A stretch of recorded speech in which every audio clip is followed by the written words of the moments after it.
यही अनादि रंग है अपना, यही तो आदि स्वरूप है।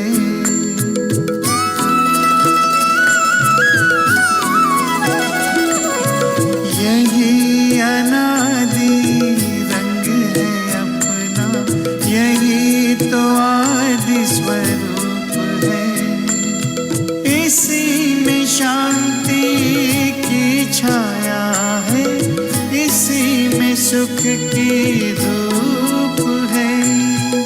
कल्प कल्प के भाग्य भवन की ये आधारशिला,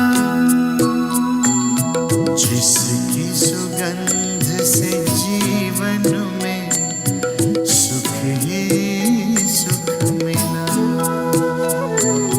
जिसकी सुगंध से जीवन में सुख ही सुख मिला।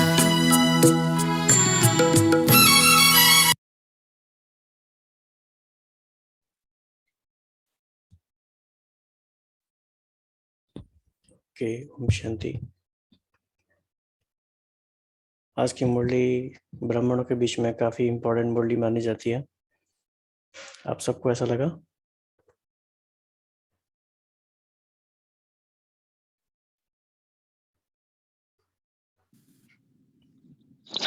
जी भाई जी, बहुत इम्पोर्टेंट मुरली है ये। हाँ जी, हम लोगों का बेस फाउंडेशन है, ऐसे लगाई। तो क्या क्या मुख्य बातें आपको लगी आज की मुरली से? एक तो बाबा ने आज, ओम शांति, एक तो बाबा ने आज ना अपने चारों स्वरूप का पूरा प्योरिटी का नशा दिखाया, उसकी ड्रिल भी कराई। एक तो ये अनुभव बहुत अच्छा रहा, और बाकी भी जो इंडिविजुअल बोला तो हम सब अच्छा यही लगा, बाबा ने जो खुद स्थित भी कराया और हमें उसकी महसूसता में लेके गए अपने सारे स्वरूप में, प्योरिटी की रॉयलिटी जो थी वो अच्छा लगा। जी, ओम शांति। जैसे बाबा ने कहा ना, प्योरिटी की रॉयल्टी, रॉयल कहा जाता है जो राजसी होता है। जैसे प्रजा एक अलग होता है और उनमें सबसे ऊंचा होता है राजा, जिसका चलना उठना बैठना सबसे अलग होता है। उसकी भाषा, उसका व्यवहार, उसके संस्कार इतने हाईएस्ट होते हैं कि ऐसा कहते हैं ना, इसकी पर्सनैलिटी से ही पता चलता है कि ये राजा है। ऐसे ही जो बाबा ने कहा ना कि आप ब्राह्मणों की जो पर्सनैलिटी है, जो प्योरिटी की जो रॉयल्टी है, वो आपके ब्राह्मण जीवन का आधार है। तो मतलब फाउंडेशन भी है और हमारी हाईएस्ट स्टेज भी यही है। सबसे ऊंचे जो स्टेज है, सबसे ऊंचाई जो है, बाबा ने कहा वो प्योरिटी है। और इसके लिए बाबा ने ना ये भी बताया कि अगर प्योरिटी नहीं है तो प्रभु प्यार का अनुभव भी नहीं होता और सर्व परमात्मा प्राप्तियों का भी अनुभव नहीं होता। ब्राह्मण जीवन की पर्सनैलिटी प्योरिटी है और प्योरिटी ही रूहानी रॉयल्टी यानी आत्मा की जो सबसे हाईएस्ट स्टेज है वो प्योरिटी ही उसका फाउंडेशन है। उसके आधार पे पूरा कल्प वो हाईएस्ट अपनी स्टेज में रहती है, कभी चैतन्य रूप में तो कभी जड़ रूप में। तो ये हमारी हाईएस्ट स्टेज है। ओम शांति। बहुत इम्पोर्टेंट पॉइंट था ये कि अगर प्योरिटी नहीं है तो ब्राह्मण जीवन की जो प्राप्तियां हैं या परमात्मा प्रेम है उसका अनुभव नहीं होता। तो इस बात का कोई अनुभव किसी को कोई शेयर करना चाहता है? क्या कनेक्शन है इन बातों का?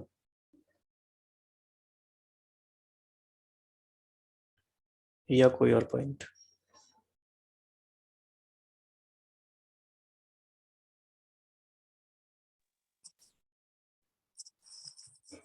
जैसे कहा जाता है, ओम शांति भैया जी, जैसे कहा जाता है कि घर में गृहस्थ में रहते हुए पवित्र रहना कठिन कार्य है। तो बाबा ने कहा कि ये आपने एग्जाम्पल बन के दिखाया है और दिखाना भी है, और महामंडलेश्वर जो हैं उनको बताना है कि हम ऐसे परमात्मा की शक्ति से जो हमें शक्ति मिली है उसमें हम गृहस्थ में रहकर भी प्योर रह के दिखा सकते हैं। ओम शांति। तो आज की मुरली में बाबा ने सभी के लिए कुछ ना कुछ बोला है। कुमारियों के लिए, कुमारों के लिए, युगल के लिए, माताओं के लिए, विदेशियों के लिए, भारतवासियों के लिए, मधुबन निवासियों के लिए। तो और क्या ऐसी बातें हैं जो बाबा हमारे सम्मान को जागृत करने के लिए बाबा ने आज बताई है?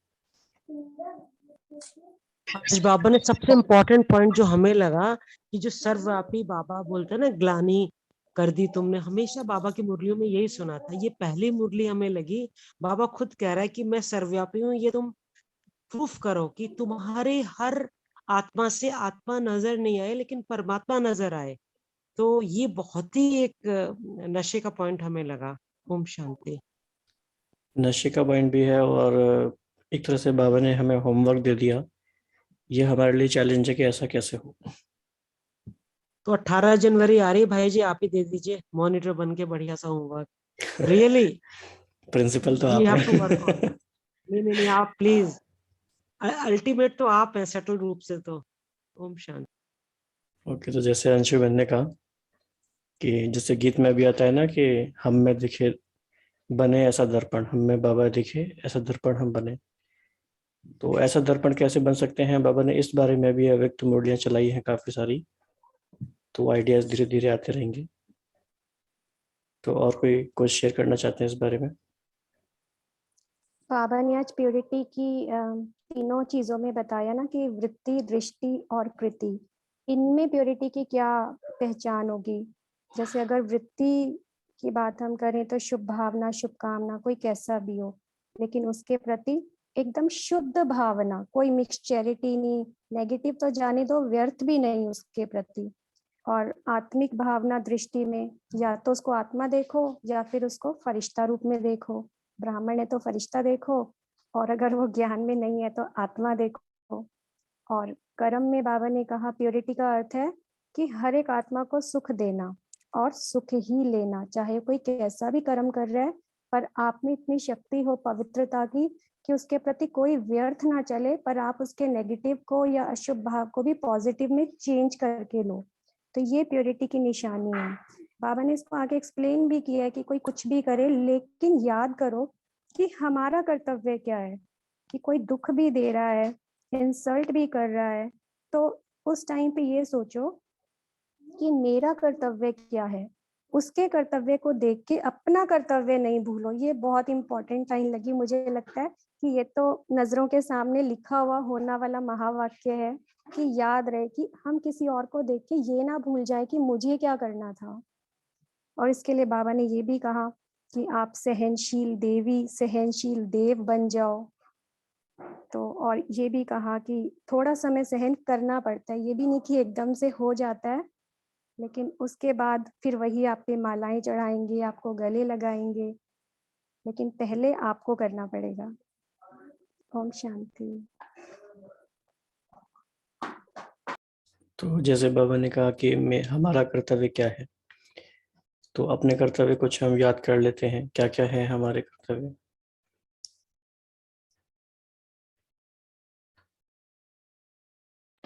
रहम दिल,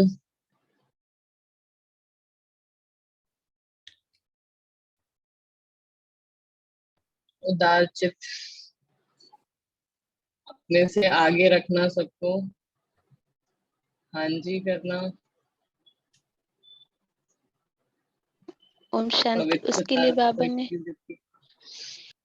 लिए बाबा ने बताया है ना कि दृष्टि कैसी हो और वृत्ति कैसी हो, बोल कर्तव्य कैसे हो, एक पवित्रता की निशानी बताई है बाबा ने।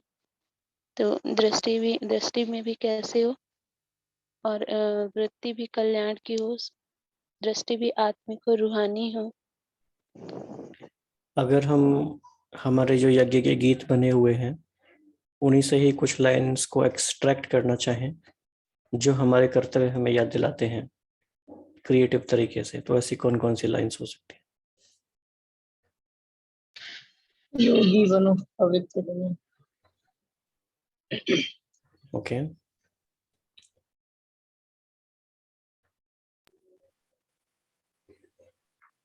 जैसे बदला नहीं लेना किसी से, बदल के हमको दिखाना है। जी जिंदा बिल्कुल, बहुत ही प्यारा गीत है।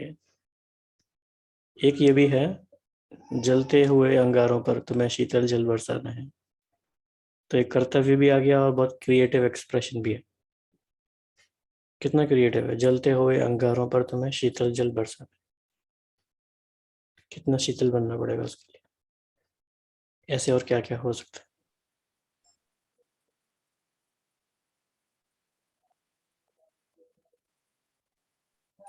पवित्रता का हृदय कुंज में ऐसा पुष्प खिला, वो भी है गीत, लेकिन कर्तव्य के लिए, जिसकी सुगंध से जीवन में। हाँ, जिसमें कर्तव्य आए।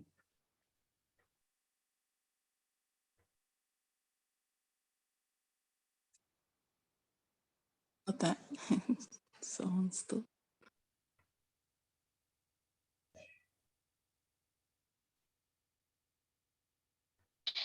एक सॉन्ग है ना, वक्त है कम लंबी मंजिल, उसमें एक लाइन आती है कि क्या भक्तों की पुकारे देती नहीं सुनाई। तो ये सॉन्ग भी बहुत अच्छा है कर्तव्य याद दिलाने के लिए।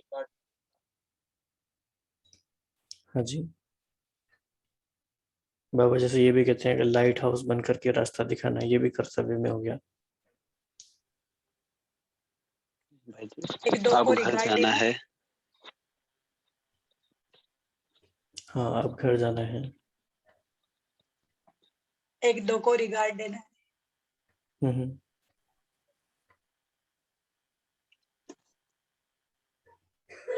तेज कदम चलना होगा, एक ऐसा भी कुछ गाना है, याद नहीं आ रहा पूरा। हाँ, ये वही वाला है, वक्त है कम लंबी मंजिल। तो ये हम एक तरह से होमवर्क की तरह ले सकते हैं या चिंतन के लिए ले सकते हैं कि ऐसे कौन कौन से गीत हैं जो हमें हमारे कर्तव्य की याद दिलाते हैं। बहुत सारे हैं।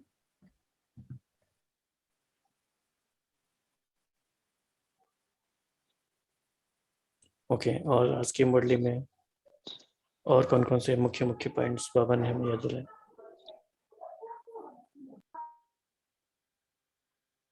बाबा ने जो कंबाइंड आप और बाप कंबाइंड है, तो बाबा ने ये याद दिलाया कि बाप दादा आपका सदा साथी है और अविनाशी साथ निभाने वाला है। बाबा कहाँ और बाबा हाजिर है, तो सदा हुजूर हाजिर है। तो ये जो ब्राह्मण जीवन में कंबाइंड रूप में रहते हो या अकेले रहते हो, ये एक बहुत इम्पोर्टेंट पॉइंट याद रखने का कि हम हमेशा कंबाइंड हैं। और बाबा कह रहे हैं इसी नशे में हमें रहना है कि हम कंबाइंड हैं, कोई भी अपने आप को अकेला ना समझे। जो बाबा आदत कुमारों से बात करे थे।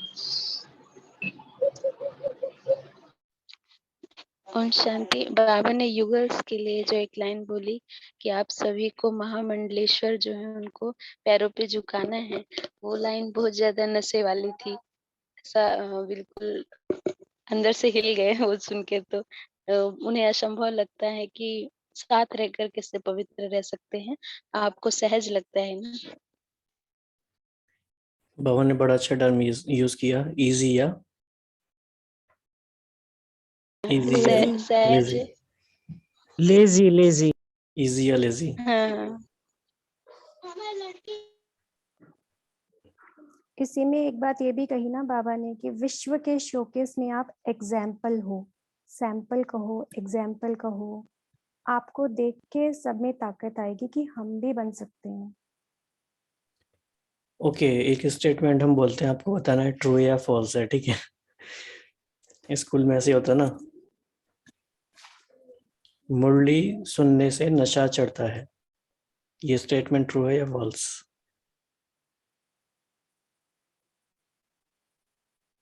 ट्रू। सभी एग्री हैं? 100%। या मुरली समझने के से नशा चढ़ता है। जी, सुन के, मुरली सुन के उसको समझने से नशा चढ़ता है। ओके, एक हाँ, एडिशन समझने से नशा चढ़ता है। समझने से, और क्या ऐड कर सकते हैं? कोई मनन कोई चिंतन मुरली करने सुन के से। तो बहुत नशा चढ़ता है। कोई कोई मुरली में बाबा इतनी डांट भी लगाते हैं कि एकदम अलर्ट भी हो जाते हैं, वापस से डिसिप्लिन भी हो जाते हैं। जो जो बातों को हमने थोड़ा लेजी बने होते हैं उसको भी टाइट करते हैं। कोई कोई मुरली में मतलब डिफरेंट होती है ना मुरलियाँ। ओके, मुकेश भाई ने कहा कि मुरली के मनन चिंतन से नशा चढ़ता है। ओके, ये बात भी ठीक है। और क्या हो सकता है? जी भाई जी, एक ही मुरली को बार बार पढ़ने से भी नशा चढ़ता है भाई जी। कम भी हो सकता है। ओके, क्योंकि हमें ये ऐड करना है कि उसमें विधि क्या है। तो विधि वैसे आपने बताई, मनन चिंतन बताई, और क्या हो सकता है इसमें, क्या एडिशन हो सकती है?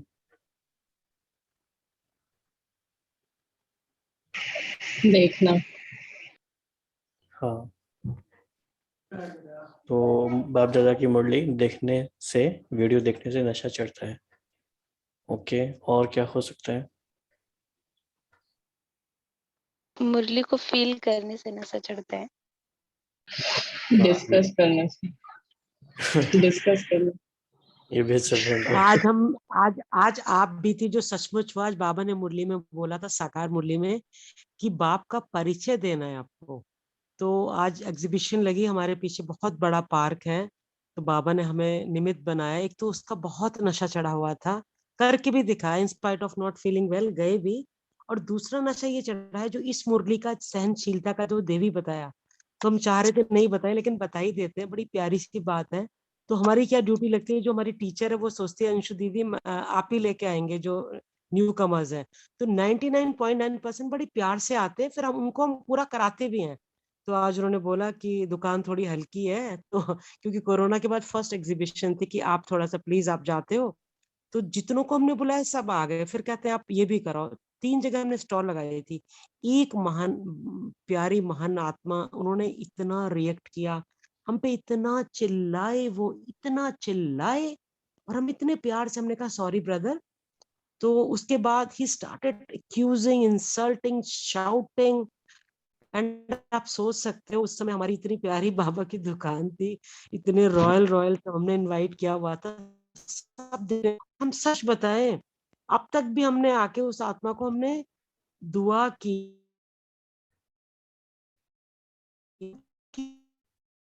सो टेलिंग कि देखो आपकी आंखों से लगता है आपको नींद नहीं आती है इतने। वो तो चलो जो भी स्टोरी थी, तो कभी हमारे ये उस इंसिडेंट में भी हमने दुआ मांगी। हमने कहा, सब बोले दीदी आपका कोई भक्त आत्मा है, जो भी था। बट हमें लगा कोरोना के टाइम हम लोग की स्टेज अच्छी हो गई है, सच में हम सहनशीलता को अपना चुके हैं। तो टच वुड, हमें बहुत अच्छा अनुभव था जो बताना था। ओम शांति। बिल्कुल, ऐसे पेपर आते रहने चाहिए।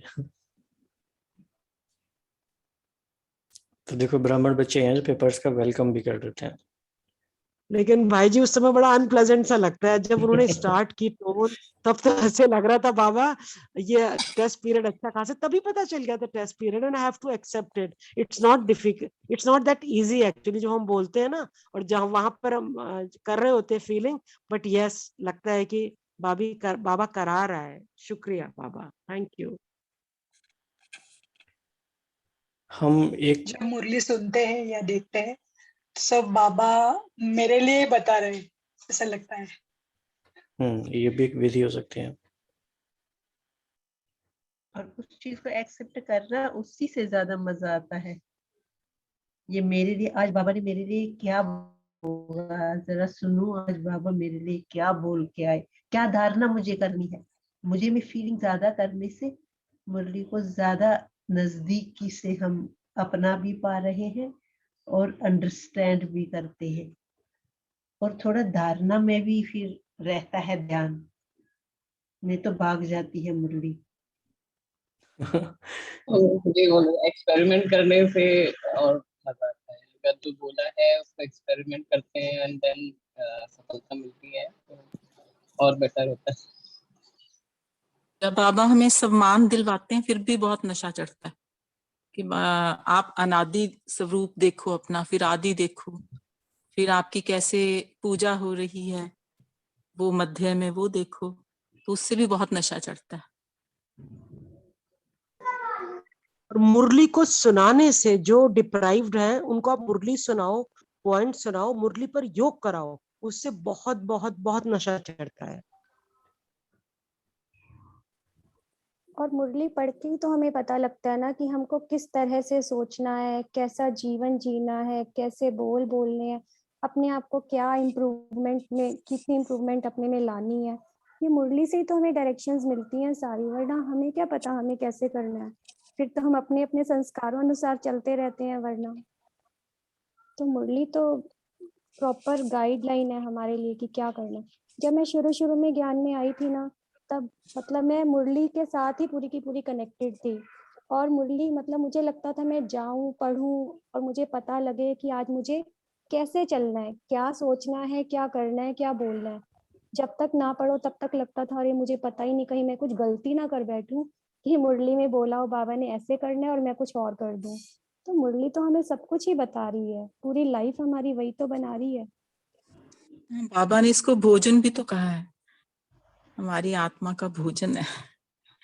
सही में है, मुरली तभी तो आदमी ये ज्ञान सबसे डिफरेंट लगता है। ये चीज, ये संस्था ही सबसे डिफरेंट इसी वजह से है, और इतनी प्रोग्रेसिव, हर चीज की गाइडेंस मिलती है। और एक और चीज है मुरली का ना, जैसे बहुत सारे क्लासेस चलती रहती हैं, सब अपने अपने अनुभव मनन चिंतन सुनाते हैं, तो ठीक है वो सब अच्छा है, लेकिन वो सबका अपना पर्सनल है। तो मुरली से मैंने हमेशा उसको जरूर मैच किया है कि क्या बाबा ने ऐसा बोला है, इस तरीके से करना चाहिए, ऐसा होना चाहिए। तो मुरली हमें एकदम एक्यूरेट गाइड करती है कि हमें कैसे करना है।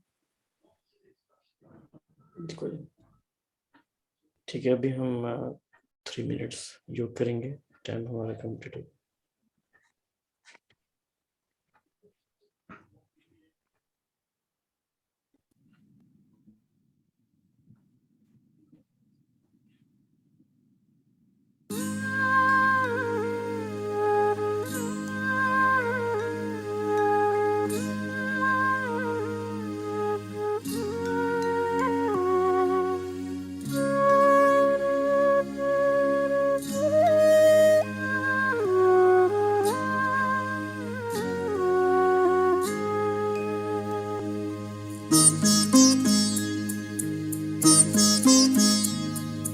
योगी पवित्र जीवन कितना सुखद सलो